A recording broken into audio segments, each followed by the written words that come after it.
আসসালামু আলাইকুম সবাইকে। আজকে হচ্ছে দ্বিতীয় রোজা আর সময় হচ্ছে মেবি 7:17 মতো বাজে। তো এই যে তানভীর চলে আসলো বাইক নিয়ে। এখন হচ্ছে আমার বাইকের পিছনে দুইটা হেলমেট ছিল, তো দুইটা হেলমেট নেওয়া আসলে এটার জন্য অনেক সমস্যা, কারণ আমার কাছে ক্যারিয়ার নাই। তো ভাবলাম তানভীর যেহেতু অলরেডি একটা হেলমেট নিচ্ছে, ওর সাথে আরেকটা পেঁচাই দিই। এই যে আরেকটা পেঁচাই দিলাম, এখন ও দুইটা অলরেডি নিতেছে। আমি জানি না কেন জানি, বাট তানভীরে আমার এই অবস্থা দেখে অনেক ফানি লাগতেছে। তো প্রতিদিন সকাল সকাল আমাদের এরকম একটা সিনারিও দিয়ে ভার্সিটিতে যাওয়া লাগে। শীতের দিনে আরো ভালো লাগে, জায়গাটা আরো অনেক বেশি কুয়াশাময় থাকে। বাট হচ্ছে আজকে শীত নাই, শীত অনেকটা চলে গেছে, কিন্তু তাও আশেপাশে ভালোই কুয়াশা আছে দেখা যাচ্ছে। আমি জানি না ক্যামেরা কতটুকু বুঝে দিতেছে, বাট আমার কাছে দেখতে জিনিসটা অনেক ভালোই লাগে। ঠান্ডা ঠান্ডা একটা ওয়েদার, ফাঁকা বাতাস, চারপাশে একটু খোলা খোলা। বাট একটাই জিনিস খারাপ লাগে অনেক বেশি, এই রোডে প্রচুর পরিমাণে বালু।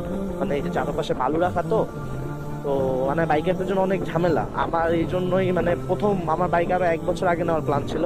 মানে আমি যখন ইউনিভার্সিটিতে ফার্স্ট ভর্তি হইতে 1 বছর না, প্রায় 2 বছর। সুন্দর এই জিনিস, এই সিনারিটা দেখলেই হচ্ছে মানে শরীরে যত সব ক্লান্তি থাকে না, সকাল 7টা বাজে ওইটা বাস ধরা, যারা বাসে করে আসুক বা যাই করুক, এই সিনটা দেখলে না আমার লাগে ক্লান্তিটা পুরোই চলে আসে। এইটা হচ্ছে আরেকটা সুন্দর জায়গা আমাদের ইউনিভার্সিটির, সেটা হচ্ছে আমাদের ইউনিভার্সিটির পিছনের সাইড, ওইটা হচ্ছে আমাদের ইউনিভার্সিটি। এই রোডটা আমরা ইউজ করি হচ্ছে আগ্রাইনে, যাতে জ্যামটা না খাওয়া লাগে। এখানে আবার ডিফুডিল 2-4টে ইউনিভার্সিটি বাস ঘুরায়, তো সেই জন্য একটু জ্যাম লেগে থাকে। তো আমরা এই পিছনের রাস্তাটা ইউজ করি। রাস্তাটা একটু কাঁচা আবার চলে, মানে এতটাও খারাপ না। আর হচ্ছে এদিকেও আসলে একটা সুন্দর একটা পরিবেশ এনজয় করা যায়। যেমন এই যে আমার কাছে এখন একটু ঠান্ডা লাগছে, ঘাসগুলো একটু কুয়াশায় ভেজা, আশেপাশে হালকা হালকা কুয়াশাও আছে। মানে দেখতে একটু অন্যরকম, ওই যে সামনে মানে বইলে বোঝানোর মতো না, মাশাআল্লাহ এত সুন্দর একটা পরিবেশ। এই হচ্ছে আমাদের ইউনিভার্সিটির গেট, চলে আসছে প্রাকৃতিক দিকতে। ওই তো ভালো আছে তো, আলহামদুলিল্লাহ। ইউনিভার্সিটির আরেকটা জিনিস আমার ভালো লাগে, যেটা দেখে আমার ফার্স্টে ভালো লাগছিল, সেটা হচ্ছে এটা আন্ডারগ্রাউন্ড পার্কিংটা। এই হচ্ছে আমাদের আন্ডারগ্রাউন্ড পার্কিং, সেটা দেখতে আমার কাছে মারাত্মক লাগে।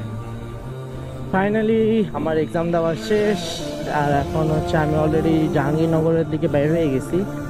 এখন আমার যা উদ্দেশ্য হচ্ছে জাহাঙ্গীরনগর ইউনিভার্সিটিতে যাব, তারপর ওইখানে ওই যে মাহি, ওর সাথে দেখা করব। পরে হচ্ছে দেখি আজকে ইফতারি কোথায় করা যায়। জাহাঙ্গীরনগরের ভিতরে বাইক নিয়ে প্রথমে ঢুকতে দেয় নাই, তারপর হচ্ছে একটু কথা টথা বলানোর পর দিল। তো পরিবেশটা আসলে অনেক সুন্দর এদিকে, কারণ চারদিকে অনেক গাছপালা, আর এই ক্যাম্পাসটা অনেক বড়। আমি এর আগেও একবার আসছিলাম, আর ওইটার ব্লগটা এভাবে ঘুরে ঘুরে দেখাইতে পারি নাই। তো আজকে হচ্ছে আশা করি পারবো, মেবি শিওর না আমি এখনো, তাও যতটুকু পারি দেখতে থাকেন চারদিক। বন্ধুটার ভিডিও বানাইতে, সে নাকি টিকটক বানাবে, টিকটক বানায় কচি কচি মাইয়া পড়াবে, এই জন্য আসছে এখানে। হ্যাঁ টিকটকার, দেখি কেমন টিকটক বানাও।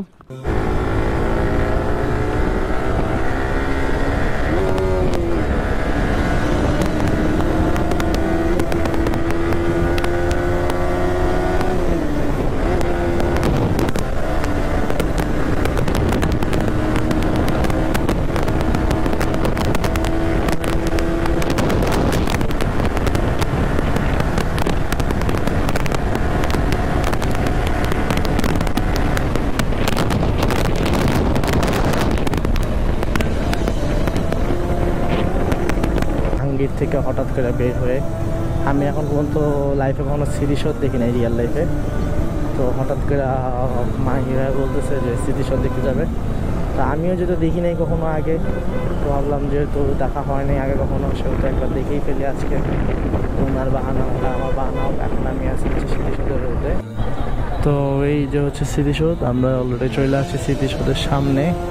আর আজকে জানি না হঠাৎ করে কেন বন্ধ, তো আমি দেখি গাড়িটা একটু পার্ক করে আসতেছি, বলতে পারি না তো না, নামবো না যেহেতু বন্ধ, আর নামা কি হবে। স্মৃতিসৌধের গেট যেহেতু বন্ধ, সেহেতু আর ঢুকবো না। এখন হচ্ছে ঘুরে ফেলতেছি, দেখি সামনে দিয়ে ঘুরে আবার জাহাঙ্গীরনগরের ভাইয়াকে বিদায় দিয়ে আমি আমার বাসার দিকে চলে যাব। আমি কেন ব্লগটা শুরু করছি, আর ভাবছিলাম ব্লগটা তো অনেক মজা হইব, অনেক কিছু করবো, কারণ আসলে এভাবে করার মতো কিছুই পেলাম না, কারণ যেহেতু রোজা চলতেছে সেহেতু করার মতো কিছুই নেই। করার মতো কিছু নাই বলতে বুঝাইছি হচ্ছে সবাই জানে যে ব্লগের মধ্যে খাওয়া দাওয়া করে, হ্যান করে, ত্যান করে, তো যেহেতু রোজার মাস সেগুলো কিছু করা যাবে না। আর হচ্ছে প্ল্যান ছিল হচ্ছে আজকে আমরা মিরপুরে ইফতারি করব, তো প্ল্যান মোতাবেক কাজ হয় নাই। তো আজকের ব্লগ আমি এখানেই শেষ করতেছি। সবাইকে ধন্যবাদ, আসসালামু আলাইকুম। আমার সাথে এত কষ্ট করে পুরো ভিডিওটা দেখার জন্য।